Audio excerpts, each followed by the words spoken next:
kemudian Masya Allah ya, secara tidak sadar ataupun sadar kita banyak melihat potret-potret kemunafikan bertebaran di sekitar kita.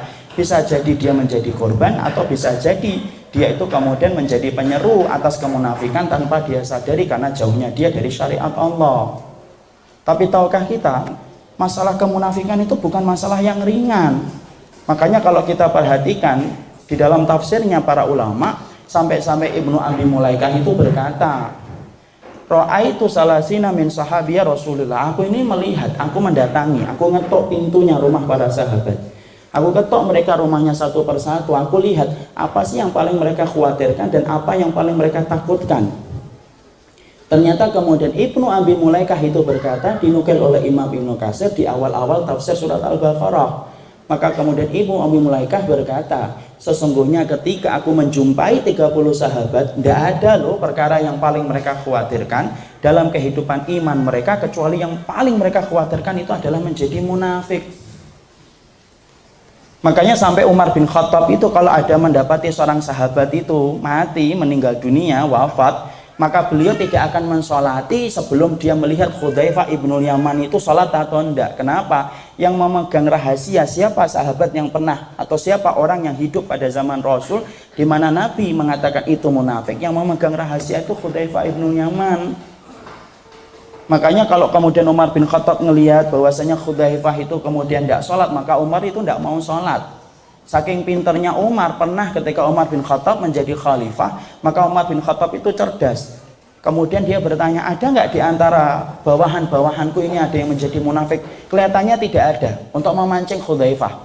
Kemudian Hudzaifah langsung mengangkat tangan, enggak wahai Umar, ada di antaranya yang menjadi munafik. Lalu kemudian Umar bin Khattab ngomong, uzkur, sebutkan dong siapa dia. Kemudian Hudzaifah bin Yaman mengatakan, enggak ya wahai Umar, karena Rasulullah melarangku untuk menyampaikan siapapun nama-nama mereka. Karena kemudian kemunafikan itu enggak perkara ringan.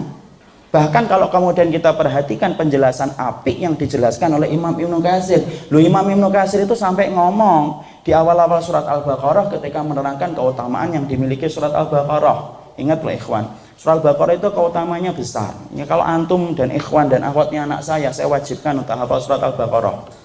Ya masalahnya bukan anak saya, ya.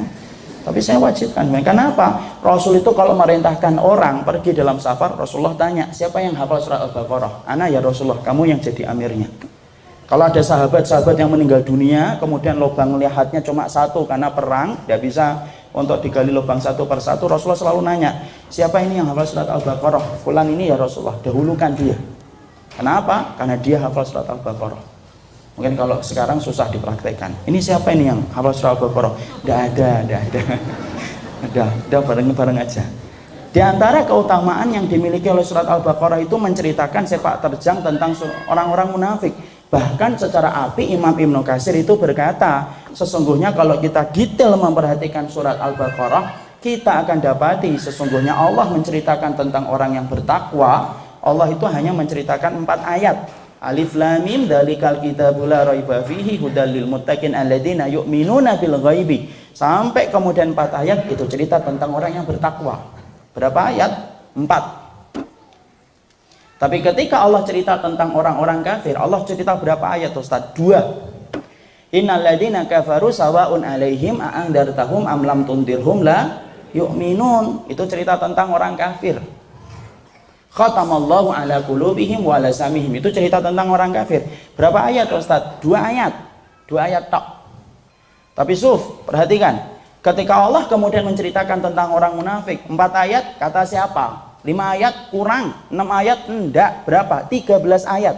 Allah ceritakan tentang orang munafik. Ya, dari mawaminan nasi may yaqulu amanna billahi wa bil yaumil akhir. Wa ma hum bimumin. Itu cerita tentang orang munafik. Sampai ayat sebelumnya ayuhan nasu budu rabbakumul ladzi khalaqakum. Dan ternyata bukan 1, bukan 2, bukan 3 dan bukan 4, tetapi Allah ceritakan, kata Imam Ibnu Katsir, sampai 13 ayat khusus Allah ceritakan tentang orang munafik. Karena sesungguhnya ya Allah, saking bahayanya orang munafik dalam kehidupan iman kita kepada Allah itu orang munafik. Saking besarnya Allah itu rahmatnya sama kita ikhwan. Saking Allah besarnya rahmat kita itu tidak pingin Allah itu melihat orang yang beriman ditipu sama orang munafik. Sampai kemudian Allah detailkan pembahasan tentang munafik. Kenapa? supaya antum tidak menjadi korban atas korban kemunafikan orang-orang di sekitar kita. Makanya sampai Hasan Al-Basri kemudian beliau itu ditanya, gimana sih kami membedakan hati kami dan jiwa kami, apakah kami ini nifak atau tidak nifak, wahai kemudian Hasan Al-Basri rahimahullah ta'ala. Maka kemudian Hasan Al-Basri menjawab singkat, kalau dirimu selalu khawatir sebagaimana khawatirnya para sahabat untuk menjadi munafik, maka telah tumbuh keimanan di hati dan jiwa kamu. Tapi kalau kemudian di dalam hatimu dan jiwamu justru kamu merasa aman bahwasanya tidak mungkin saja jadi munafik, berarti telah tumbuh sifat kemunafikan dan itu bisa menjadi besar. Dan kita ini gimana mau takut kalau kita tidak paham bagaimana konsekuensinya menjadi munafik? Makanya inilah yang kemudian menjadikan akhirnya pembahasan kita hari ini itu adalah pembahasan tentang kemunafikan. Kenapa? Sesungguhnya menangnya orang-orang kafir di atas Islam itu bukan hanya karena mereka kuat, tapi menangnya orang-orang kafir di atas kaum muslimin itu salah satunya karena konspirasi yang dilakukan oleh orang munafik ketika mereka kasak kusuk untuk kemudian mendatangkan kemudaratan dalam kehidupan. Nah, saya ingat tuh pernyataan dari Hitler. Hitler itu pernah ngomong, nggak dalil ya, jangan jadikan dalil ini. Ini hanya perbandingan aja. Nanti keluar-keluar ditahdir, Ustadz ngambil dalilnya Hitler. Enggak. Ini perbandingan doang. Ya. Hitler itu pernah ngomong, siapa orang yang paling jahat?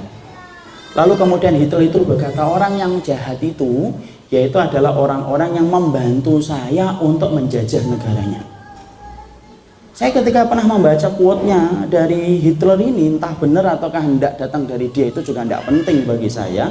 Tapi kemudian saya mendapati, oh mungkin orang munafik itu sama pula. Mereka lah yang membantu orang kafir dan membantu orang musyrik untuk kemudian menzalimi dan mendatangkan kerugian bagi kaum muslimin. Maka kemudian mereka itu, kalau Hitler itu melihat, mungkin Hitler pun akan berkata, ini orang yang lebih jahat daripada saya. Ya. Jadi inilah yang menjadikan akhirnya kita ingin untuk mempelajari kemunafikan, bukan untuk mencontohnya, tetapi untuk kemudian membencinya. Kenapa? Membenci itu bagi orang yang beriman, maaf loh, bencinya kita itu bukan benci ala sinetron yang melototkan mata lalu menaikkan suara. Tapi bencinya orang yang beriman itu benci berdasarkan kepada tuntunan langit dari arsy-Nya Allah, yaitu berdasarkan wahyu, dan bencinya kita berdasarkan kepada hadis. Dan kita ingin belajar membenci dengan cara yang benar, yaitu adalah ketika kita tidak ingin terjangkiti dengan penyakit kemunafikan.